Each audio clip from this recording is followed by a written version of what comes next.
Assalamualaikum warahmatullahi wabarakatuh. Baiklah, di sini saya akan menyampaikan materi tentang evolusi. Evolusi. Sebelum kita masuk ke materi, ada baiknya kita mengetahui dulu kompetensi dasarnya, yaitu menjelaskan teori, prinsip, dan mekanisme evolusi serta pandangan terkini para ahli terkait spesiasi. Menyajikan karya ilmiah terhadap gagasan baru tentang kemungkinan-kemungkinan pandangan evolusi berdasarkan pemahaman yang dimilikinya. Selanjutnya itu ada tujuan pembelajaran. Yang pertama, menjelaskan pengertian evolusi, menjelaskan pokok-pokok pikiran teori evolusi Darwin, menemukan persamaan dan perbedaan pandangan para ahli tentang evolusi, menemukan kebenaran teori evolusi, mengetahui faktor-faktor pendukung terjadinya evolusi, mendeskripsikan mekanisme terjadinya evolusi, menjelaskan terjadinya spesiasi, menjelaskan munculnya spesiasi baru karena adanya radiasi adaptif, menjelaskan teori asal-usul kehidupan, dan menganalisis pendapat para ahli terkait spesiasi. Apa itu evolusi? Evolusi adalah perubahan pada sifat-sifat terwariskan suatu populasi organisme dari satu generasi ke generasi berikutnya. Perubahan ini disebabkan oleh kombinasi tiga proses utama, yaitu variasi, reproduksi, dan seleksi. Pokok-pokok pikiran teori evolusi Darwin itu ada 4. Yang pertama, tidak ada dua individu yang sama. Setiap makhluk hidup punya kemampuan untuk berkembang biak. Nah, untuk berkembang biak perlu makanan dan ruang yang cukup, dan bertambahnya makhluk hidup tidak berjalan terus-menerus. Selain dari hasil ekspedisi di benua Amerika Selatan, teori evolusi Darwin didasarkan atas pengetahuannya ketika ia mempelajari buku Principles of Geology karya Charles dan buku An Essay on the Principles of Population karya Robert Malthus. Charles Darwin mengemukakan teori evolusinya dalam buku yang berjudul On the Origin of Species by Means of Natural Selection atau asal mula spesies yang terjadi melalui seleksi alam. Ada dua teori utama. Yang pertama, spesies yang hidup sekarang ini berasal dari spesies yang hidup di masa lalu. Dan yang kedua, seleksi alam merupakan penyebab evolusi adaptif.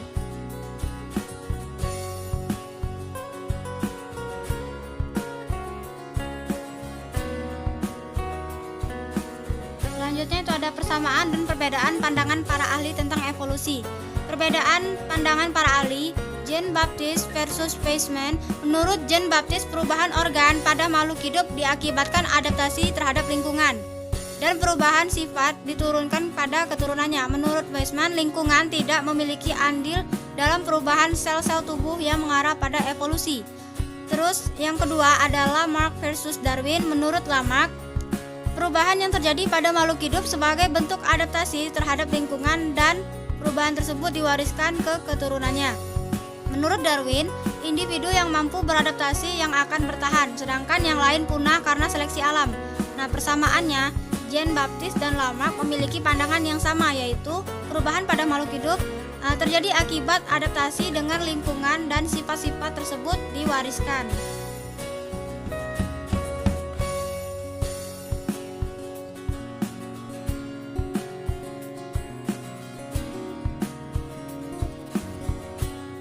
Selanjutnya itu ada kebenaran teori evolusi.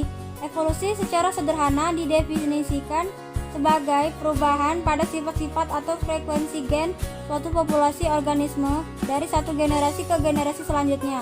Walaupun demikian, definisi evolusi juga sering kali ditambahkan dengan klaim-klaim berikut ini. Perbedaan pada komposisi sifat-sifat antara populasi yang terisolasi selama beberapa generasi dapat mengakibatkan munculnya spesies baru. Semua organisme yang hidup sekarang merupakan keturunan dari nenek moyang yang sama. Menurut Douglas Fukuyama, evolusi biologis dapatlah merupakan proses yang kecil maupun substansial. Ia melibatkan segala sesuatu dari perubahan yang kecil pada proporsi alel yang berbeda dalam suatu populasi sampai dengan perubahan terus-menerus yang berujung pada organisme proto seperti siput, lebah, jerapah, dan dandelion. Istilah evolusi utamanya ketika dirujuk sebagai sebuah teori juga umumnya digunakan secara meluas untuk melibatkan proses seleksi alam dan hanyutan genetika. Nah, faktanya pada pengamatan data empiris dan pengamatan objektif yang dapat diverifikasi. Terus hipotesis yang terbukti itu ada fakta, merupakan hipotesis yang secara kuat didukung oleh bukti-bukti yang kita asumsikan benar, menurut Douglas Futuyama. Nah, selanjutnya ada faktor-faktor pendukung terjadinya evolusi. Yang pertama ada perkawinan tak acak. Kenyataannya secara alami tidak ada perkawinan yang benar-benar acak. Perkawinan secara umum dipengaruhi oleh faktor pilihan. Sebagai contoh, secara naluriah, burung merak betina akan memilih merak jantan yang memiliki bulu ekor besar dan indah. Begitupun manusia yang akan cenderung mengembangbiakan hewan atau tanaman yang bagus dan menguntungkan. Migrasi. Ketika individu meninggalkan populasi atau emigrasi, maka ia akan membawa alel keluar. Begitupun sebaliknya. Hal ini kemudian berpotensi menghasilkan alel baru. Pergerakan alel antar populasi inilah yang disebut sebuah alel gen. Artinya, migrasi menyebabkan terjadi variasi sifat dalam populasi. Hanyutan genetik. Ketika sebagian anggota populasi terpisah dari populasi besar ataupun kawin hanya dengan antar populasi mereka, maka frekuensi alel akan berubah. Perubahan dari frekuensi alel akibat adanya populasi kecil yang memisah dari populasi besar. Inilah yang disebut sebagai hanyutan genetik. Seleksi alam. Terjadi perubahan pada suatu lingkungan hidup. Perubahan inilah yang kemudian berpotensi mengakibatkan evolusi. Sebab ketika menghadapi perubahan ini, organisme mungkin akan dapat menyesuaikan diri dengan lingkungan baru dan mempertahankan kelangsungan hidupnya. Kemungkinan lain, organisme tersebut tidak mampu menyesuaikan diri dengan lingkungannya yang baru dan kemudian akan mati atau pindah ke daerah lain yang tidak mengalami perubahan lingkungan. Mutasi, yaitu suatu bentuk perubahan materi genetik yang bersifat menurun. Mutasi ini bisa terjadi pada semua organisme dan merupakan sumber dari adanya variasi hereditas. Ketika ada beberapa gen yang bermutasi, maka akan mengakibatkan terjadinya perubahan frekuensi gen. Mutasi menjadi bahan mentah evolusi karena untuk bisa bertahan dari seleksi alam, populasi harus memiliki variasi genetik yang tinggi. Dengan adanya mutasi, maka dapat terbentuk spesies baru yang adaptif, memiliki peningkatan daya fertilitas dan viabilitas dan lainnya. Rekombinasi dan seleksi. Bagian paling penting dari mekanisme evolusi ini adanya rekombinasi gen. Rekombinasi gen ini bisa terjadi melalui perkawinan sehingga reproduksi seksual menjadi faktor penting dalam proses evolusi. Selanjutnya itu ada mekanisme terjadinya evolusi. Evolusi tidak terjadi pada individu tetapi dalam populasi. Suatu populasi adalah kelompok kawin silang individu dari satu spesies di wilayah geografis tertentu. Suatu populasi berkembang karena populasi berisi kumpulan gen yang disebut lukang gen. Karena perubahan yang terjadi pada lukang gen, populasi menjadi berkembang. Nah, ini mekanismenya, mutasi dan rekombinasi gen ini terus membentuk variasi gen. Nah, dari variasi gen ini alam dapat menyeleksinya. Lalu setelah terjadi seleksi alam, dia dapat beradaptasi atau dia dapat menyesuaikan. Setelah itu dia terbentuklah spesiasi. Spesiasi adalah proses pembentukan spesies baru. Nah, syaratnya adanya perubahan lingkungan, adanya nike atau relung kosong, dan adanya keanekaragaman suatu kelompok organisme. Terjadinya spesiasi. Sebuah spesies adalah sekelompok individu yang berbagai sejumlah fitur dan mampu kawin silang dengan satu sama lain. Ketika individu dari satu spesies kawin dengan individu dari spesies yang berbeda, keturunan apapun biasanya steril. Spesies juga didefinisikan sebagai populasi yang anggotanya berbagai lukang gen umum. Evolusi spesies adalah spesiasi yang dapat terjadi ketika populasi terisolasi oleh hambatan geografis, seperti yang terjadi di isolasi Australia, Selandia Baru, dan Kepulauan Galapagos. Berbagai bentuk kehidupan ditemukan di Australia, tetapi tempat lain adalah hasil karakteristik spesiasi oleh hambatan geografis. Spesiasi juga dapat terjadi ketika hambatan reproduksi berkembang. Ketika anggota populasi mengembangkan hambatan anatomis yang membuat kawin dengan anggota lain dari populasi sulit, spesies baru dapat berkembang. Waktu aktivitas generatif adalah contoh lain dari penghalang reproduksi. Perbedaan seperti satu spesies menghuni puncak pohon sementara spesies lain terjadi di permukaan tanah, adalah alasan lain mengapa spesies berkembang. Munculnya spesiasi baru karena adanya radiasi adaptif. Nah, karena spesies yang menghadapi tantangan kondisi alam yang berbeda, akhirnya melakukan adaptasi yang berbeda terhadap lingkungannya. Akibatnya organisme berubah secara cepat menjadi beberapa bentuk baru. Saat ada perubahan lingkungan yang membuat relung ekologi tertentu, radiasi adaptif umumnya terjadi ketika organisme memasuki wilayah baru atau terjadi perubahan besar pada kondisi alam dan kemudian organisme beradaptasi mengembangkan sifat-sifat yang berbeda. Contohnya seperti perkembangan mamalia setelah kepunahan dinosaurus 65 juta tahun yang lalu akibat tabrakan meteor di bumi yang menyebabkan muncul banyak relung baru yang bisa dimasuki mamalia karena dinosaurus penguasa relung tersebut itu punah karena akibat tabrakan meteor di bumi. Selanjutnya ada teori asal-usul kehidupan. Yang pertama, teori abiogenesis adalah teori yang menyatakan bahwa makhluk hidup berasal dari benda mati. Seperti yang terlihat dari isi teorinya, penganut abiogenesis ini adalah ilmuwan yang di masa lampau seperti Aristoteles, yang kemudian Anthony mendukungnya. Anthony memperlihatkan melalui mikroskop bahwa makhluk hidup renik berasal dari jerami yang direndam. Lalu pada abad ke-19 teori ini disanggah.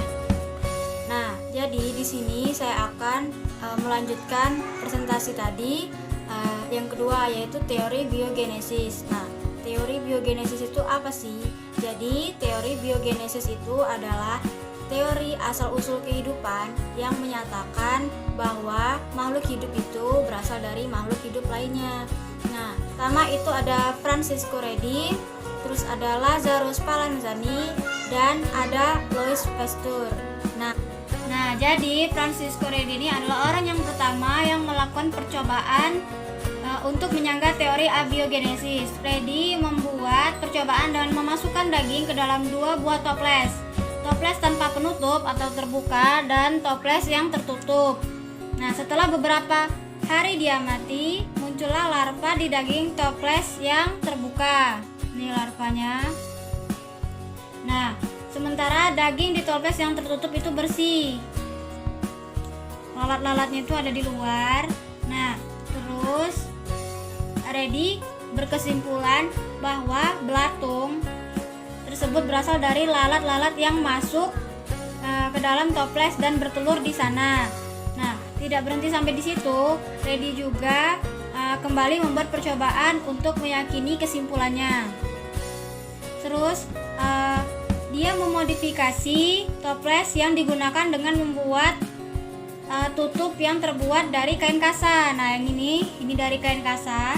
Nah, hal ini dilakukan agar udara dari luar bisa masuk dan terjadi pembusukan daging. Tetapi lalat tidak dapat masuk sehingga mencegah munculnya telur lalat. Nah, hasilnya daging tersebut membusuk dan tidak ada larva yang lahir. Nah, Redi membuktikan bahwa larva yang muncul bukan berasal dari daging, tetapi melainkan dari telur lalat.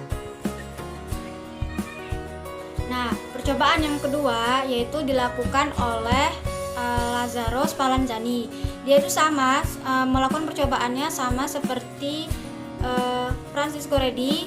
Dia membuktikan bahwa makhluk hidup itu berasal dari makhluk hidup atau organisme hidup lainnya. Jadi dia itu melakukan percobaan mencoba memanaskan air kaldu atau rebusan daging di dalam 2 tempat atau 2 toples. Nah, ini percobaan dari Lazarus Spallanzani ya. Jadi ada 2 wadah yang disiapkan, itu kaldunya dipanaskan di tempat yang berbeda. Yang pertama itu tidak diberi tutup, terus yang kedua itu diberi penutup. Nah, setelah didiamkan beberapa hari, terlihat bahwa wadah yang terbuka itu kondisi air kaldunya menjadi keruh dan aromanya busuk. Nah, di sisi lain, kondisi air kaldu pada wadah yang tertutup itu tetap jernih. Nah, kok bisa kan? Kenapa? Nah, ini terjadi karena adanya aktivitas mikroorganisme yang berasal dari udara bebas. Nah, jadi kesimpulannya Lazaro membuktikan bahwa organisme itu tidak lahir dari benda mati atau air kaldu, melainkan dari makhluk hidup lainnya. Nah, selanjutnya itu ada percobaan yang ketiga, itu ilmuwan yang bernama Louis Pasteur. Nah, dia ini ahli biokimia yang berkebangsaan Prancis. Nah, Louis Pasteur ini menyempurnakan percobaan dari Lazaro. Nah, dia juga coba mematahkan teori abiogenesis. Nah, mari kita lihat percobaannya. Jadi ini adalah percobaan dari Louis Pasteur. Nah, dia ini memodifikasi salah satu wadah yang digunakan oleh Lazaro dengan wadah labu yang berleher panjang. Nah, itu gunanya untuk apa? Jadi leher panjang ini berguna sebagai indikator yang memberitahukan bahwa masih ada hubungan antara labu dan di udara, masih ada oksigen untuk mikroorganisme hidup. Nah, setelah dipanaskan dan didiamkan selama beberapa hari, ternyata air kaldu yang ditempatkan di labu berleher panjang itu tetap jernih. Nah, tetapi di bagian ujung lehernya itu muncul debu dan kotoran. Sementara pada wadah kaldu yang tetap terbuka itu mengandung mikroorganisme. Nah, jadi sudah beberapa hari didiamkan, tidak terlihat ada mikroorganisme di kaldu, tetapi di bagian ujungnya ini nih ada mikroorganisme yang terperangkap. Nah, terus Pasteur ini memiringkan untuk memasukkan mikroorganisme tersebut yang terperangkap di dalam air kaldu. Nah, jadi terlihat mikroorganismenya ini bertambah banyak di dalam rebusan air kaldu. Jadi kesimpulannya, Pasteur membuktikan bahwa mikroorganisme yang muncul dari air kaldu bukan berasal dari air kaldu itu sendiri, tetapi dari mikroorganisme yang ada di luar. Pendapat para ahli terkait spesiasi. Spesiasi suatu proses pembentukan spesies endemik yang unik, bersifat lokal dan hanya ada di daerah tertentu saja yang terjadi karena spesies tersebut terisolasi secara geografis. Menurut Yanto dan kawan-kawan 2016, pengertian spesiasi alopatrik adalah spesiasi yang didahului oleh pemisahan suatu populasi menjadi subpopulasi atau dua grup yang terjadi karena adanya barir ruang. Subpopulasi ini nantinya akan berevolusi sesuai kondisi lingkungan dan tempat tinggalnya. Namun jika subpopulasi ini nantinya setelah sekian lama bertemu kembali di suatu wilayah, mereka tidak bisa melakukan perkawinan karena sudah berbeda spesies. Menurut Wallace 1992, pengertian spesiasi simpatrik adalah terbentuknya spesies jenis baru dikarenakan tinggal di daerah asal yang sama. Menurut Taggart dan Starr 1984, spesies ini bisa dengan mudah dibedakan antara satu spesies dengan spesies lainnya dikarenakan terdapat pemisahan morfologi yang sangat kuat di antara mereka. Spesies payung adalah spesies yang akan memayungi atau melindungi spesies lain yang berada di sekitarnya secara alami dalam sebuah habitat konservasi. Baiklah, itu saja materi yang dapat saya sampaikan. Terima kasih. Wassalamualaikum warahmatullahi wabarakatuh.